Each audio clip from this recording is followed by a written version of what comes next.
One way that we allow ourselves to be our puppet is by giving away our power.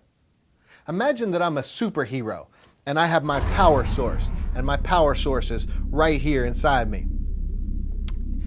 And let's say someone comes along and they start to say disrespectful things to me or hurtful things to me. If someone's going to be disrespectful and hurtful or mean in some way, and if this was my power source, why in the world would I take my power source and hand it over to that person? That doesn't make a lot of sense, does it? In fact, if I'm in a tough situation and someone's attempting to take my power, if anything, I want to hold on to my power. I want to be in control of my power. But we do frequently. Someone says or does something we don't like our cartoon world. We imagine they were going to say it one way, but the real world is they say it another way, and we take our power and we hand it to somebody. Now, if our power was something physical or tangible that we could see and touch, I'm not sure we would be so quick in handing it away. This technique is such a genuinely powerful technique. I was teaching it, and one time a guy came back into my group, and he said, I wouldn't be here this week if it wasn't for what you taught us about giving away our power a couple weeks ago.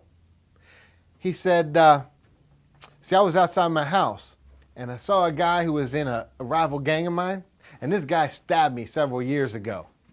And he said, I saw him, he was by himself, and I could have got him. So I went into my house, I went in my closet, I pull out my gun, I cocked my gun. And as soon as I cocked my gun, he said, I saw your face, Doc. I'm not a big fan of people seeing my face when they're cocking a gun. But we laughed, and I said, go ahead, tell me what happened. He said, I saw your face, and I remembered what you said about giving away my power. And I thought, if I go out there and I take him out, which I can do, that's fine for that moment, but then I'll go to jail for the rest of my life. And I like my freedom. I'm tired of being in prison. I want to be out.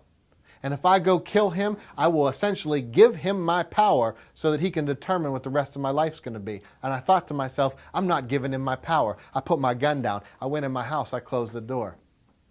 That understanding that technique not only saved that man's life who he would have killed, but it saved a man in my group who chose to save his own life by not letting someone else control him, by not letting what happened in the past control him, by holding on to his power instead of giving it away.